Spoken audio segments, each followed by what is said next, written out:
Bonsoir, bienvenue sur TV Cristal pour Demain député. Aujourd'hui, je reçois Arnaud Santimaria, candidat aux législatives dans la 5e circonscription de la Moselle pour Debout la République. Bonsoir, monsieur Santimaria. Bonsoir. Alors, on va d'abord faire connaissance. Quel est votre âge? Où êtes-vous né? Quelle est votre profession? Alors, je suis âgé de 25 ans, né à Sarreguemines, et je suis infographiste et concepteur de sites internet indépendant. D'accord. Est-ce que vous êtes marié? Non. Et est-ce que vous avez des enfants? Non plus. D'accord. Est-ce que vous parlez couramment le platte? Ja, ich kann ein bisschen platt reden. Das ist kein Problem. Ayo. Alors, pensez-vous qu'il faudrait imaginer des cours de platte à l'école?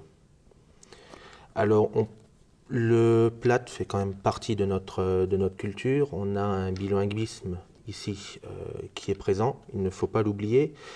Par contre, on pourrait donner des cours pas forcément obligatoires. Il ne faut pas non plus que c'est-à-dire qu'on ait le platt prenne le dessus sur la culture française. C'est-à-dire que nous, à Debout la République, on n'est pas contre. On n'est pas contre les langues régionales, on les soutient, à condition donc qu'elles ne prennent pas le dessus sur la langue française. Mais c'est quelque chose d'important, c'est des identités qui ont fait nos régions et il ne faut pas les oublier. Donc des cours à l'école de platte, oui, mais en option. Voilà. Et dès le CP, la 6e? Oui, on peut le faire dès le CP parce que c'est quand même dans notre plus jeune âge qu'on est très ouvert sur l'apprentissage de langue. C'est quand même plus facile de le faire dans un jeune âge que par la suite, une fois qu'on arrive vers l'adolescence, vers l'âge adulte. Quel est votre univers musical préféré? Je suis assez ouvert. J'écoute de la variété française. Notamment, j'aime bien Jacques Brel, par exemple. Ouais. J'écoute de la musique internationale, du rock. Ça m'arrive même d'écouter de la musique classique. J'ai pas de style prédéfini. J'aime bien la musique. Je suis amateur de musique. Ah, très bien. Quel est votre personnage historique préféré? Personnage historique préféré. Oui. Bah, en étant à Debout la République, on aurait la facilité de dire le général de Gaulle, qui a quand même fait beaucoup pour la France, qui a quand même beaucoup contribué à la libération. Donc, de but en blanc, c'est ce personnage-là. C'est celui qui vous vient en premier. Qui me vient en premier. D'accord. Comment est-ce que vous vous voyez dans 10 ans? Marié, des enfants, oui. Propriétaire d'un logement, et toujours dans la région. Je suis très attaché à ma région. J'entends souvent dire beaucoup de jeunes, oh, c'est pas dynamique, non, moi je reste pas ici. Moi, au contraire, parce qu'on a quand même ce mélange ruralité et urbanisme qui est très présent et très fort ici et moi c'est une région qui me plaît beaucoup. Et donc à la tête de mon agence de communication, donc avec des employés, créer de l'emploi. D'accord, donc vous ne voyez pas du tout député dans 10 ans? Ça, ce sera aux concitoyens de décider s'ils adhèrent à mon idée. Alors, un député, à votre avis, est-il un élu local ou national? Et deuxième question, parle-t-il au nom d'un territoire ou en son nom propre? Alors là, je suis très catégorique dessus. Le député est avant tout un élu national.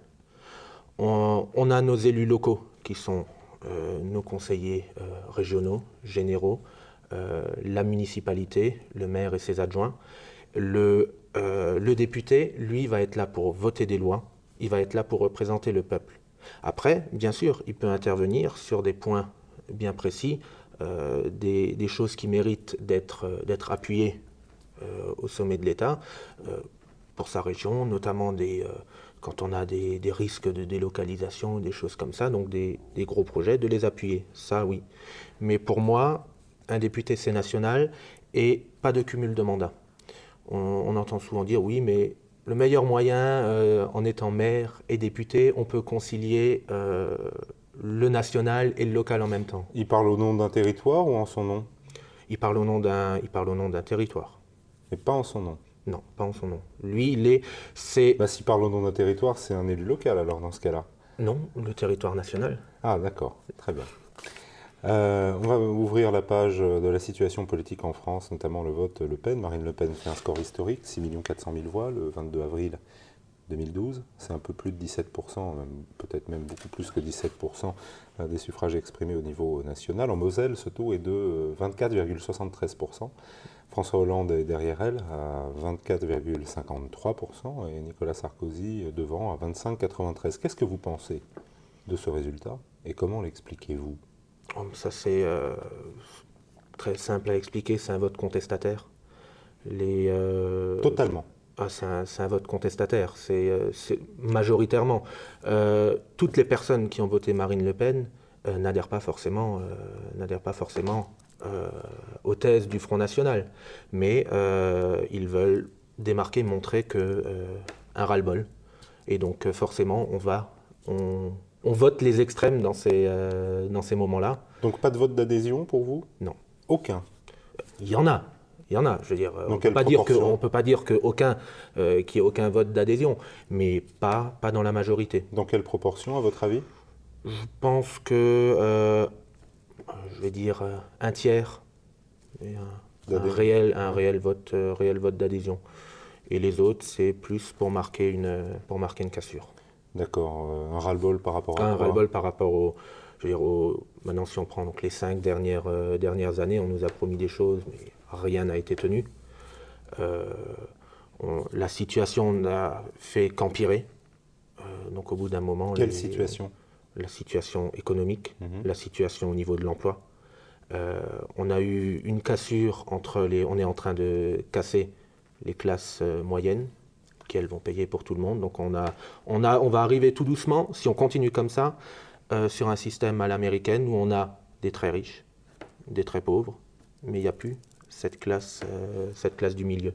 Et les gens ne veulent pas en arriver là, et donc ont décidé de faire un vote de contestation. Quelle est votre position sur l'immigration en Moselle et en France? Alors, l'immigration, oui, mais une immigration choisie. C'est-à-dire que nous, on est à debout la République. On n'est pas non plus maintenant pour dire, voilà, on ferme totalement les frontières, on ne laisse plus rentrer aucun étranger. Retour, non. Nous, on est pour une aide. Donc, c'est-à-dire un peu comme un plan Marshall. Donc, par exemple, on a beaucoup. Donc, on parle souvent, quand on parle immigration, on parle tout de suite du Maghreb. Mais non, on a aussi une immigration des pays de l'Est qui, avec l'ouverture des frontières, est très importante. Et selon moi, il faut... L'immigration européenne, intra-européenne, puisque les pays de l'Est dont vous parlez sont les pays d'Europe centrale et orientale. Oui. D'accord, donc il s'agit bien de l'Europe à 27, là. Oui, on a l'Europe, c'est-à-dire que... Et ça, on oublie souvent, cette immigration-là. Pas ici. Mais et nous, on le voit quand même pas mal. Parce et que, donc ça, c'est quelque chose que vous voudriez aussi choisir. Comment vous faites pour choisir, en fait Vous dites, c'est-à-dire que... un petit peu à la manière, en badinant, comme dans une boîte, toi tu rentres pas Non, on a des, par exemple, besoins d'aide sur les métiers manuels, par exemple. Donc là, on a des emplois qui peuvent être créés sans cesse. Et on a notamment donc, les pays du Maghreb ou des pays de l'Est, eux ne lésinent pas à travailler. Ces tâches-là ne leur font pas peur. Donc on va choisir certains secteurs où on va pouvoir apporter. Mais la plupart de l'immigration est une immigration non qualifiée, l'immigration économique, tout du moins dans les années 60-70. Et aujourd'hui, vous voudriez sélectionner sur CV ? Non, pas forcément sur CV. Nous, ce qu'on veut, en fait, la sélection se ferait naturellement si on met en place l'aide qu'on voudrait, c'est-à-dire aider à développer ces pays pour qu'ils ne viennent pas rechercher chez nous ce qu'ils ne trouveraient pas en fait chez eux, puisqu'à l'heure actuelle, ils viennent en recherchant quelque chose. L'immigration économique, oui. Voilà. Donc et comment vous faites pour aider les pays Alors vous voulez faire en sorte que la France dégage des budgets pour intervenir dans les pays, parce que aider à un moment ou à un autre, il faut bien compter les sous. Hein. Ah oui. Donc vous donnez de l'argent et vous structurez les pays, ça s'appelle de l'interventionnisme économique. Donc vous intervenez dans la politique intérieure des pays. Pas dans la politique intérieure. Bah on va avoir des industries, mais de manière choisie, qui vont aider à développer économiquement certains secteurs. Donc on va les aider en créant de l'emploi, mais en même temps, c'est des entreprises françaises qui vont donc créer des emplois. Donc on va avoir après un retour d'économie en France. Et donc c'est à ce niveau-là. Et là, ce n'est pas, souvent on nous dit, c'est de la délocalisation. Mais là non, parce que la délocalisation, c'est on va supprimer des emplois en France pour les créer autre part. Là, ce n'est pas question que ça se fasse au détriment des emplois. Est-ce que vous n'avez pas peur d'être taxé de néocolonialisme en avançant ce type d'idée? Non. Nous, on est...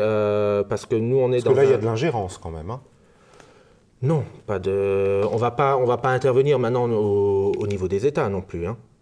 D'accord. Il faudra bien travailler avec eux si vous voulez les enrichir. Travailler avec. C'est un petit peu...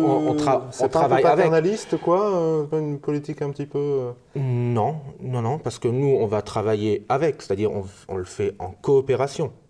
Je veux dire, si on va faire de l'ingérence, c'est on s'impose. D'accord. Donc vous n'êtes pas fermé à l'immigration, en Moselle ou en France, mais vous souhaitez les choisir et faire en sorte c'est pour ça rétablir aussi certains contrôles aux frontières. Et ça existe déjà. Aux frontières de l'Europe, ça existe. Frontières de l'Europe, mais... Donc vous voulez rétablir une douane, par exemple, un poste douanier à Sarreguemines, entre Sarreguemines et Annweiler? Pas forcément, pas forcément un poste douanier fixe, mais plus une douane volante. Ça existe on en a actuellement, mais elle n'est pas, on l'a pas. Comment expliquer ça? Elle n'est pas assez puissante. Elle n'est pas assez puissante. On y reviendra tout à l'heure lorsqu'il sera question en fait de l'économie. En 1800, il y avait 1 milliard d'habitants sur la Terre. En 1960, 3 milliards. Aujourd'hui, nous sommes 7 milliards. En 2050, on sera vraisemblablement aux alentours de 10 milliards. On atteint là un pic et la population décroîtra. Parallèlement à ce mouvement, il y a un phénomène qui est celui du vieillissement de la population. Est-ce que vous ne pensez pas que l'appel à l'immigration pourrait être une solution pour pallier au vieillissement de la population de notre pays et au rapport actif-inactif qui est de plus en plus défavorable dans le système social. Je rappelle pour mémoire que le taux de fécondité en France est de 1,96 enfants par femme et le seuil de renouvellement des générations de 2,1 enfants. Alors, l'appel à l'immigration pour pallier aux problèmes économiques de la France, est-ce que c'est une solution viable? Je ne pense pas en immigration de masse. Je ne pense pas. On était, je veux dire, il n'y a pas si longtemps que ça, à ce taux de 2,1. Avant oui, enfin il y a 150 ou 200 ans, oui. Non. Là, il n'y a pas. Là, ces dernières Alors, il y a eu années, le baby boom, d'accord, je vous l'accorde. je veux dire, on était à un taux, pas 2,1, on était à 2. Oui, on était quand même en dessous. Mais vous savez très bien que dans les années 50-60, il y a eu une immigration massive de la Méditerranée et il y avait beaucoup d'actifs là à l'époque. Donc la question est vraiment là. Comment vous faites? À partir du moment où vous avez dans très peu de temps une population qui vieillit énormément, vous avez juste un actif pour un inactif, comment vous faites? Il faut recréer du bien-être en France. Là, actuellement, les gens sont stressés par les problèmes économiques, la dette. Oui, mais économiquement, comment vous financez la protection sociale si vous avez un seul actif pour un inactif? Là, aujourd'hui, on est à 1 pour 2. Il faut recréer de l'emploi. Ça va passer par recréer de l'emploi. Et pour ça, comment on va le faire? On va dire stop à la concurrence déloyale. Alors très bien, mais si vous créez de l'emploi, qui va occuper les postes s'il y a moins d'actifs, puisque la population vieillit? Actuellement, où trouvez-vous la main-d'œuvre? La main-d'œuvre, on a suffisamment de chômeurs en France qui ne demandent qu'à travailler. Donc vous préférez fermer les frontières, j'essaie de décoder. Vous fermez les frontières, vous laissez la population vieillir, et donc à partir du moment où les actifs deviennent inactifs, là on atteint un plein emploi. Bah, je veux dire, ça se fait progressivement. Je veux dire, il faut analyser la situation à des moments donnés. Je veux dire, d'abord, premièrement, pour moi, je veux dire, on recrée d'abord de l'emploi en France avant d'aller. Ça, c'est à court terme. Avant d'aller chercher. Et ensuite, une fois qu'on a recréé cet emploi, on va pallier à un manque de main-d'œuvre sur des secteurs précis qui sont en demande. On verra tout à l'heure quelles sont les solutions que vous proposez et que votre parti propose dans la logique de la création de l'emploi et d'un retour de la croissance.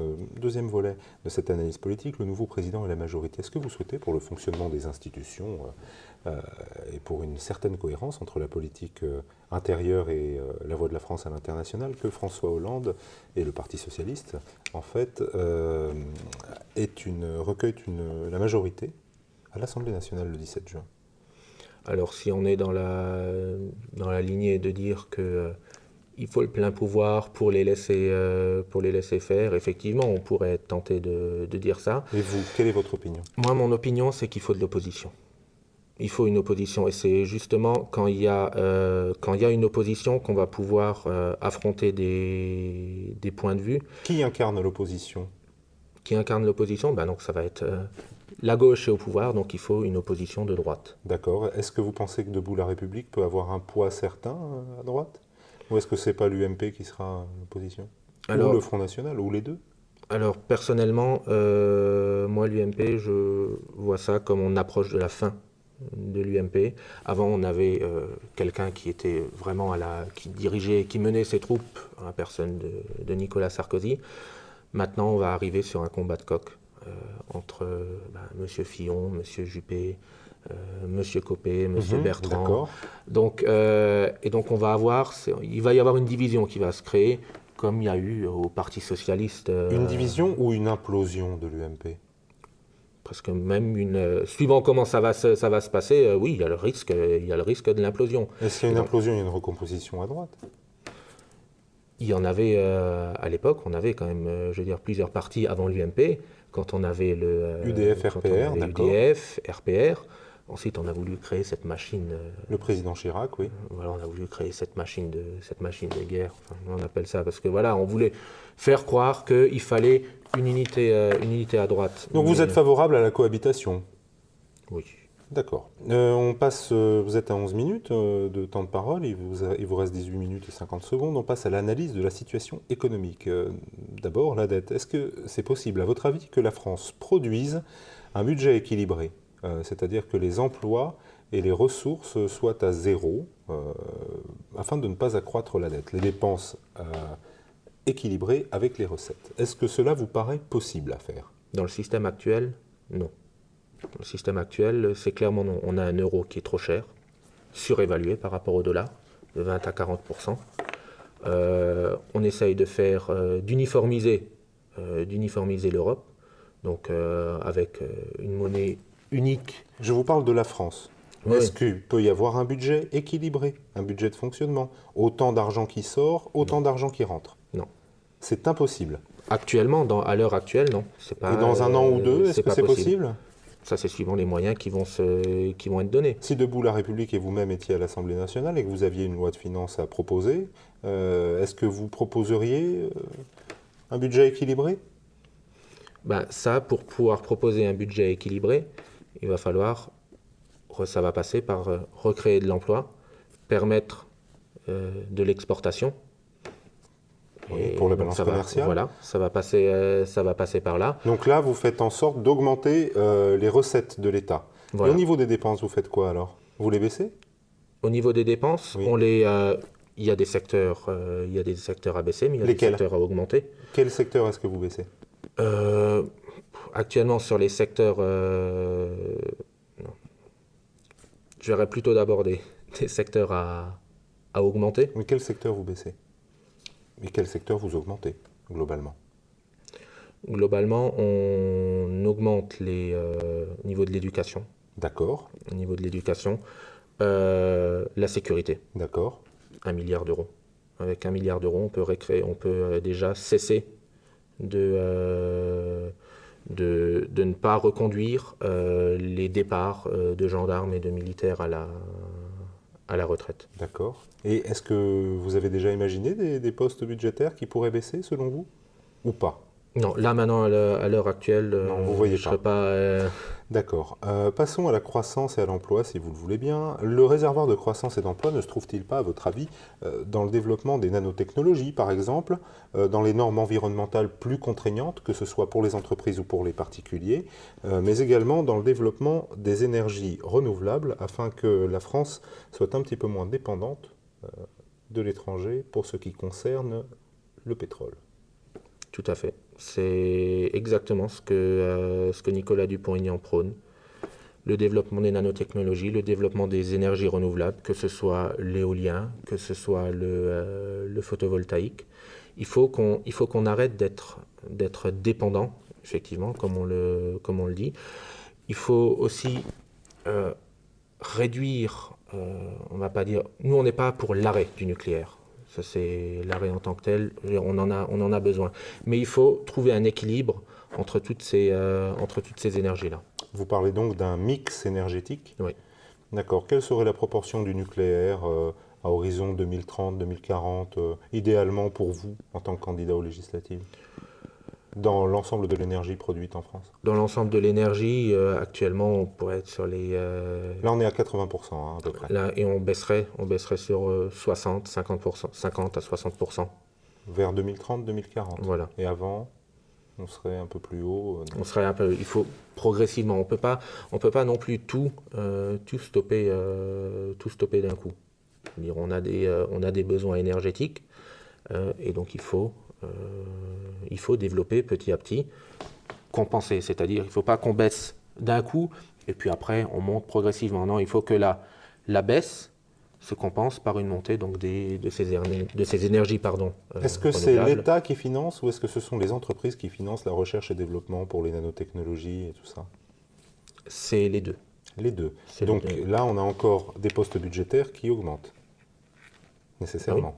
Mais ça, c'est pour le, je veux dire, c'est pour le bien c'est pas non plus de l'argent qu'on jette comme ça. Ah non, mais si vous stoppez des centrales nucléaires, il faut aussi que vous mettiez de l'argent pour les démanteler. Mais Donc c'est pour ça, augmente encore. c'est pour ça qu'on ne veut pas, comme le demandent les écologistes par exemple, eux demanderaient de stopper complètement, Mhm. ce qui n'est pas faisable. Donc vous êtes confiant sur la croissance, quoi. On peut le faire, mais pour ça il faut se donner les moyens. Donc il faut creuser les déficits. S'il faut se donner les moyens, c'est ça. Oui, mais attention, il faut pas non plus maintenant dépenser. Moi, je dépense d'un coup et puis après, je vais voir ce qui rentre. Je veux dire, il faut le faire de manière réfléchie. Mhm, d'accord. Quelle est votre position sur les nanotechnologies, sur le progrès technique? Vous avez 25 ans, vous l'avez dit tout à l'heure, vous êtes donc à l'aube de votre vie politique, de votre vie d'homme. Si c'est la position du chef de votre parti, comme vous l'avez rappelé tout à l'heure, de développer les nanotechnologies, est-ce que vous ne croyez pas qu'il y a là quand même des défis en termes d'éthique qui sont très difficiles à relever quand même? Est-ce que vous pensez maîtriser quand même ces toutes petites puces microscopiques qui peuvent être programmées, qui peuvent être aussi puissantes qu'un ordinateur et qui peuvent être implantées dans le corps humain par exemple? Quelle est votre position là-dessus? Je dis, au bout d'un moment, je veux dire, il faut pouvoir petit à petit bouger les mentalités. Je veux dire, si on part un peu plus en arrière dans le temps, quand on leur parlait des ordinateurs, je veux dire, on prenait les gens pour des fous. Je veux dire, mais après, petit à petit, ça s'installe. Donc ça, c'est en expliquant bien, en changeant les mentalités. Et il faut le faire progressivement. Et les gens sont tout à fait capables de s'adapter à ces choses-là. Ils l'ont prouvé et ils le prouvent tous les jours. D'accord, nous avons un petit peu de temps. J'aimerais, puisque vous êtes candidat Debout la République, que nous puissions parler, nous sommes encore dans l'économie, de l'euro, qui est un thème qui a été porté par le candidat de votre parti à l'élection présidentielle.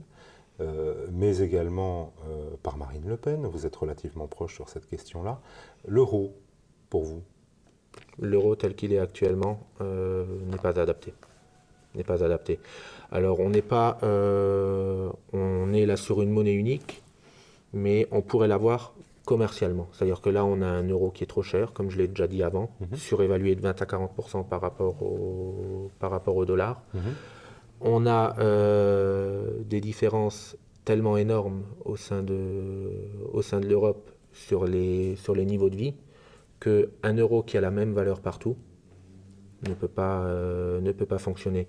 Avec tout le respect que j'ai pour la Roumanie, les besoins économiques de la Roumanie ne peuvent pas être au même niveau que les besoins économiques de la France. Donc il faudrait un euro, c'est-à-dire qu'on a un euro propre à chaque pays, un euro franc, un euro marque. C'est une monnaie nationale alors? Revenir à une monnaie nationale. Donc vous sortez de l'euro? On ne sort pas de l'euro en tant que tel. On sort de l'euro uniforme, qui a le même euro sur toute la zone euro. Qui gère la monnaie et l'émission de la monnaie dans ce système? C'est des imprimeries, donc c'est au niveau national. Donc vous cassez la Banque Centrale Européenne et vous recréez des banques nationales. Actuellement, on a la Banque Centrale Européenne qui ne peut pas financer les États. C'est un choix. C'est un choix des États eux-mêmes. Qui est-ce qui nous gouverne à l'Europe? C'est des gens non élus par le peuple. Oui, mais si c'est pas ratifié par les États, ça ne fonctionne pas. Vous savez très bien. Mais dois-je rappeler aussi qu'en 2005, le peuple français a voté non à la Constitution européenne. Et en 2007, on a eu un déni de démocratie en faisant passer le traité de Lisbonne, qui est une constitution européenne bis. Et donc, on est allé à l'encontre du vœu du peuple français.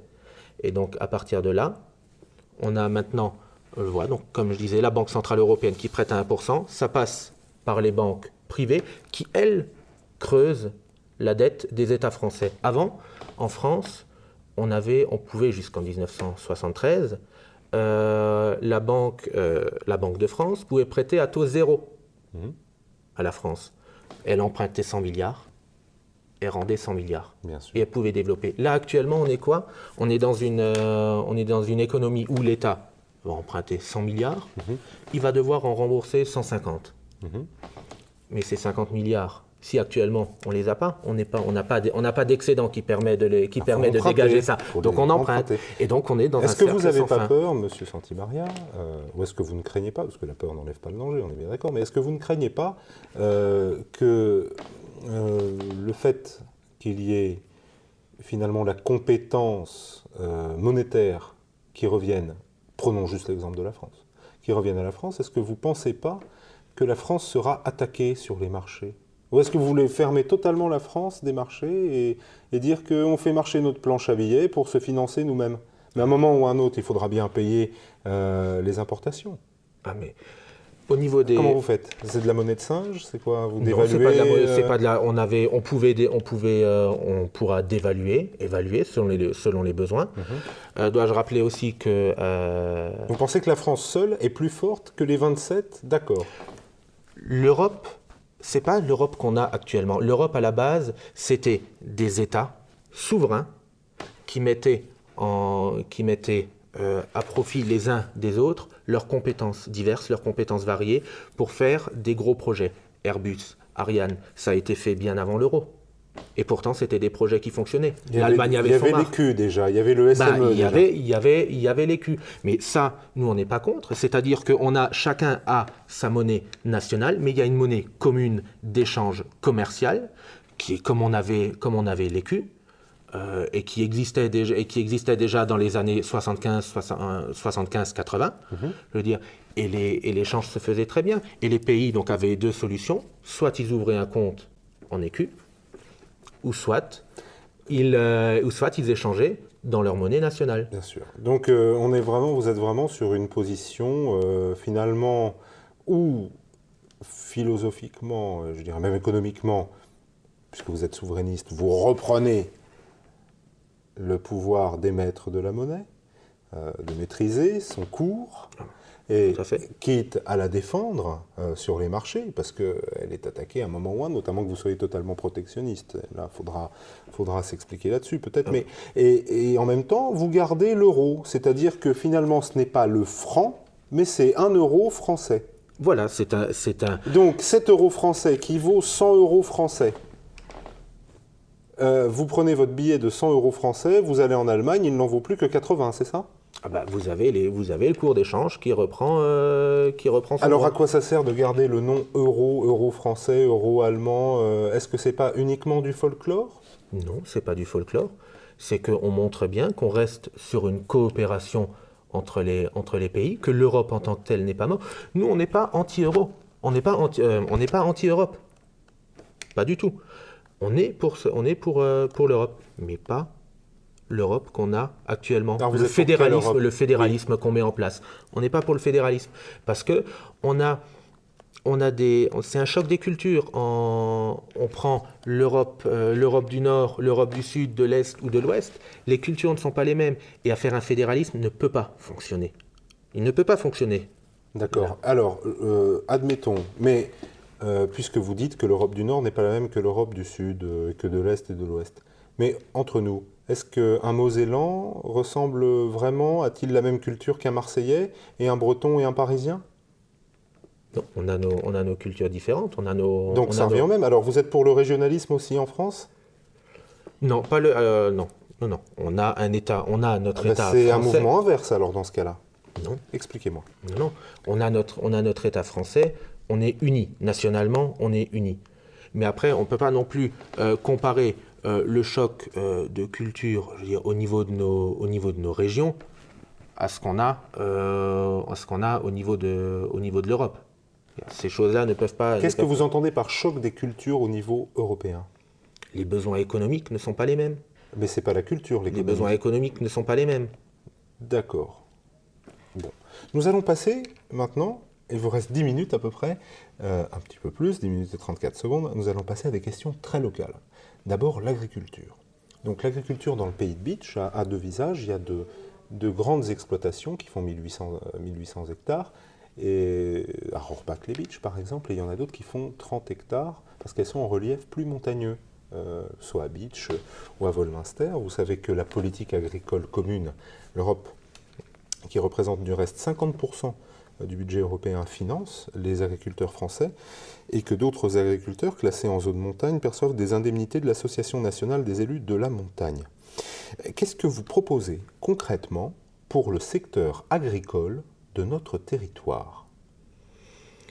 Alors pour le secteur agricole, il faut déjà que les agriculteurs puissent de nouveau vivre de leur culture. Alors effectivement, l'Europe donne des compensations, mais pourquoi elle donne des compensations? C'est parce que là en haut, on fixe des prix qui sont les mêmes pour tout le monde, et à partir de là, l'agriculteur, lui, ne peut plus vivre. Et on le voit, on a chaque jour un agriculteur qui se suicide. Où est-ce qu'on est? C'est quelqu'un qui n'arrive plus à vivre de son métier. Si on fait le calcul entre les charges et les choses comme ça, il est sur des choses qui sont inférieures au SMIC. Alors concrètement, qu'est-ce que vous proposez? Sortir de ce système des subventions? Parce que si vous voulez sortir de l'euro et garder et reprendre une certaine indépendance vis-à-vis de l'Europe, vous allez certainement avoir une indépendance vis-à-vis de l'agriculture. Comment financer cette agriculture? Puisque effectivement, la situation des agriculteurs est vraiment très tendue. La situation est très catastrophique. Qu'est-ce que vous faites concrètement? Concrètement, on va fixer nationalement le prix de vente des produits. On va proposer aux agriculteurs surtout développer le commerce des habitants directement du consommateur vers l'agriculteur, les ventes directes. C'était l'une des questions qui suivait, d'accord. Ces ventes directes doivent être développées. Revenons sur le prix, si vous voulez. Vous fixez, l'État fixe les prix des denrées agricoles. Non, parce que je me suis mal exprimé, pardon. Je vous en prie, on est là pour comprendre. Non. Ce que je voulais dire, c'est que actuellement, on a les grosses centrales d'achat, maintenant, qui elles serrent et étouffent Les les agriculteurs. Et donc, justement, nous, on veut. Donc vous parlez de la grande distribution, vous parlez de l'industrie agroalimentaire. Vous voulez en fait raccourcir Ah oui, oui, oui. le chemin entre le moment où la denrée sort de la ferme De la et où elle ferme. arrive finalement dans l'assiette Dans du l'assiette. Parce que consommateur. plus on rajoute d'intermédiaires, plus le prix va gonfler. Oui, mais Parce ça que fait des emplois. Chaque intermédiaire, vous savez, dans la grande distribution, quand on voit eux, ils arrivent, voilà, nous on vous prend tant et tant de tonnes de marchandises, mais il faut que vous investissiez comme ça, comme ça, comme ça. Donc on leur impose des choses et au final, au niveau de l'emploi, ça en crée pas énormément puisqu'on a Il y a des employés dans les supermarchés, ce qui n'explique absolument pas le fait effectivement que la situation soit tendue. On ne peut pas dire aux agriculteurs soyez tendus parce que ça crée des emplois, mais il y a des emplois intermédiaires quand même, parce qu'une industrie agroalimentaire, ce n'est pas seulement quelqu'un qui investit et qui transforme lui-même avec des machines en appuyant sur un bouton. Il faut forcément des techniciens spécialisés, il y a des chauffeurs de cars, etc. Donc, enfin, pardon, de camions. Donc il y a des emplois quand même qui sont créés de manière intermédiaire. Et il y a certainement des personnes qui nous regardent qui travaillent dans l'industrie agroalimentaire ou dans les supermarchés. Non, moi, je pense que il faut réduire Il faut réduire le circuit. Il faut réduire le Eh circuit. ben justement, au-delà de réduire ces circuits courts, qui est une question qui est posée à tout le monde, à tous les candidats, pardon, la production agricole biologique n'est-elle pas, à votre avis, un facteur de croissance pour les agriculteurs, donc adossé, donc, comme vous le disiez, à un système moins contraignant en termes de vente directe? L'agriculture biologique, oui, pourquoi pas, hein. Nous ne sommes pas contre contre le bio. Il y a des secteurs à développer où effectivement le bio peut en faire partie. Est-ce que là encore, vous êtes sur le tout bio, ou plutôt sur un mix bio, agriculture extensive, agriculture raisonnée? Non, Et quelle serait la proportion à peu près il faut de ce que vous imaginez? Il faut un mélange. Alors maintenant, au niveau d'une proportion, maintenant là, je dis clairement, je n'ai pas maintenant de chiffres à avancer à ce niveau-là, mais je suis pour un mix. Et il faut un ensemble. Il faut pouvoir proposer des choses diverses et pas seulement se cantonner à un secteur précis. D'accord, donc pour résumer, en agriculture, l'idéal ce serait de raccourcir le chemin entre le producteur et le consommateur. Oui, tout à fait. D'accord. La vente directe. Ça, c'est votre cheval de bataille à Debout la République. Oui, oui, oui. D'accord. Une page sur la défense. Si vous le voulez bien, en 2012, le budget de la défense est de 31,5 milliards d'euros. Ça représente 2% du produit intérieur brut, ce qui est important. La France est le 3e pays pour ses dépenses militaires dans le monde. François Hollande, lors de son discours sur la défense, a annoncé la mise en chantier d'un nouveau livre blanc de la défense afin de préparer la prochaine loi de programmation militaire qui courra de 2014 à 2019. Est-ce que vous comptez porter la voix du Beachorland au sujet de ce dossier, si d'aventure vous êtes élu, afin d'obtenir, avec l'aide des autres élus du pays ou pas, du reste, une garnison plus nombreuse à Bitche? Ah oui. Nous sommes sur un territoire, je veux dire, qui a un passé militaire, qui l'a toujours eu. On a été au centre de nombreux conflits. Bien sûr. Et oui, il faut pouvoir garder des militaires. Et quand on regarde Bitche, les militaires ont fait beaucoup vivre la ville de Bitche. Est-ce que vous maintenez le nombre? Vous tentez de négocier, si vous êtes à Paris, le même nombre de militaires ou plus de militaires encore? Par exemple, on a le 16e BC, un autre bataillon. Ah ben, réduire, non. Déjà là.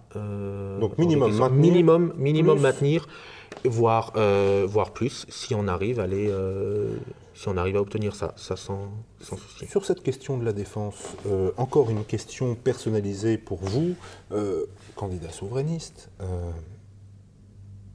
Globalement, les pays en voie de développement, tendent à s'armer de plus en plus. De mémoire, la Russie a augmenté de manière très considérable aussi ses dépenses militaires depuis un an sur une période de 3 ou 4 ans. Est-ce que vous pensez, dans une logique de sécurité collective, est-ce que vous pensez qu'il faut continuer de s'armer en France?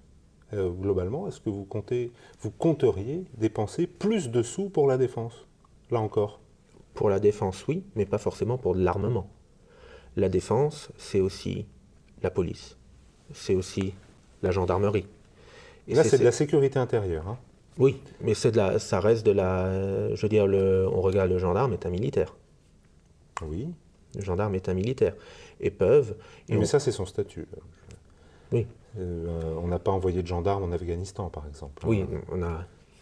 Mais pour de l'armement lourd ou des choses comme ça, non, il faut maintenir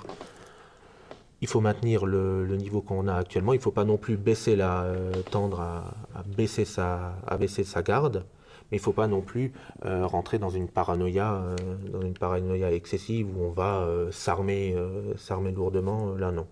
D'accord. Et est-ce qu'il y a d'autres domaines de la défense qui pourraient être investis? Je pense notamment à tout ce qui est numérique.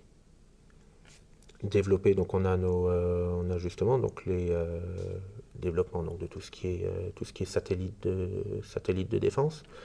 Donc après on a aussi tout ce qui est par exemple des drones ou des choses comme ça, donc qui permettent aussi déjà de faire d'aller déjà voir sur place sans forcément d'analyser une situation sans forcément envoyer des troupes. Moi, je voulais plus parler en fait des attaques numériques, quoi, comme certains pays ont pu en être la cible, comme la Lituanie récemment. Ça, il faut faire. C'est la nouvelle guerre. Oui, bien sûr. La guerre actuelle n'est plus une guerre de front. On a des tranchées à tout va. Pourtant, c'est ce qui se passe en Afghanistan avec la guérilla. En Afghanistan. Moi, je parle maintenant là, par exemple, à notre niveau. Mais les guerres numériques, oui, parce que là, beaucoup de choses passent par informatique, par numérique, et il faut savoir se protéger à ce niveau-là. Monsieur Santimaria, il nous reste un peu moins de 6 minutes, allez, un peu plus de 5 minutes, voyons le verre à moitié plein. Un élément, dernière page de notre entretien de ce jour, la ligne Sarreguemines Beach. Comment comptez-vous, seul ou avec l'aide des élus locaux, faire avancer le dossier, si vous êtes élu député, de la liaison Beach-Sarreguemines? Alors ça c'est sûr, c'est un sujet qui revient. Est-ce que déjà c'est souvent. important pour vous? Oui, parce qu'il faut, il faut garder ces liaisons, entre la ville de Beach, la ville de Sarreguemines qui est une ville un peu plus importante. Et donc on a des besoins et nos territoires ont toujours fonctionné ensemble. C'est quelque chose d'important. Alors maintenant, est-ce qu'il faut que ce soit par le train? Est-ce qu'il faut que ce soit par le bus? Ça, c'est des choses qu'il faut maintenant analyser ensemble, voir au niveau des coûts. Oui. Voir au niveau, voilà, il faut voir ce qui est le plus rentable, parce qu'il faut aussi le... Il y a un réseau de bus en place. Oui, qui est en place, puisqu'il y avait la ligne ferroviaire qui avait... Moi, je vous parlais de la ligne ferroviaire, justement. Ça, c'est quelque chose qu'il faut étudier. Maintenant, est-ce que la ligne ferroviaire... Parce que je veux dire, avec le bus, on peut tout aussi bien circuler. Oui. Mais c'est plus contraignant, ça peut être beaucoup plus long si la ligne est opérationnelle et qu'il y a des investissements qui sont faits dessus, ça peut aller plus vite. Mais ce qu'il y a, c'est qu'il faut aussi, surtout la priorité, c'est d'avoir quelque chose d'homogène, de ne pas avoir une petite partie en train, on refait l'autre en bus, ensuite on rechange, on refait le train. Donc il faut trouver quelque chose de direct. Ça me permet, vous faites une transition formidable, puisqu'il y a un deuxième pan sur cette question-là, qui est celle de savoir si on peut imaginer une intégration de Sarreguemines et de Beach dans un grand réseau de transports transfrontaliers et transrégionaux aussi, avec l'Alsace. Oui. Fondé sur l'existant, par exemple, en misant sur le tramway, je pense à la Zarbane, par exemple. Ah oui, on a l'exemple donc sur Sarreguemines avec le tram-train qui existe maintenant depuis 1997, qui est quelque chose qui fonctionne très bien. Et pour moi, je trouve que c'est important, donc, cette coopération transfrontalière et transrégionale, parce qu'on a l'Alsace, effectivement, qui est à côté. On a donc le secteur Sarreguemines Beach, pour la Moselle, et on a donc le Saarland, et on a donc après aussi du côté de Pirmasens, Zweibrücken. Donc il faut moi je suis effectivement pour cette coopération, ce développement, donc au niveau, bien sûr au niveau des transports, mais au niveau culturel, au niveau économique, on a une zone économique qui peut très très très très bien fonctionner, et c'est quelque chose à garder en ligne de mire. Est-ce que vous pensez que cette zone économique doit être gérée par la France et par l'Allemagne, ou est-ce que vous pensez que c'est l'Europe, que cette zone transfrontalière peut s'inscrire dans un cadre européen? Non, pour moi, c'est coopération, France, Allemagne. Faut quand même que Donc ça échappe à l'Europe? Ça reste, c'est-à-dire on est dans l'Europe, mais il ne faut pas que ce soit dirigé par quelqu'un qui se trouve en haut à Bruxelles. Et puis, c'est pas bien loin, Bruxelles. De son bureau, oui. Mais vous savez très bien que c'est le principe de subsidiarité qui s'applique en Europe. Ça veut dire que les décisions sont censées être, c'est pour ça que je dis censées, être prises au plus proche du terrain. C'est le principe de subsidiarité, c'est comme ça qu'a été construite. Oui. C'est censé. Oui, bien sûr. Mais ça ne l'est pas. Pour vous, les décisions ne sont pas prises sur le terrain? Non. On perd de plus en plus, de pouvoir de décision. Mais ce sont bien les États qui envoient leurs émissaires en Europe. Les États, donc les majorités, qui sont élus par le peuple. C'est une forme de... alors il y a des élections européennes pour le Parlement, mais c'est quand même une forme de démocratie indirecte, quoi. On a le Parlement européen, mais vous savez, ceux qui actuellement dirigent vraiment là en haut, ce sont des bureaucrates, ce sont les bureaucrates. José Manuel Barroso a été Premier ministre du Portugal, c'est un homme politique, il n'est pas bureaucrate. Michel Barnier a été ministre également, c'est un homme politique, pas bureaucrate. On parle de la Commission. Oui, mais...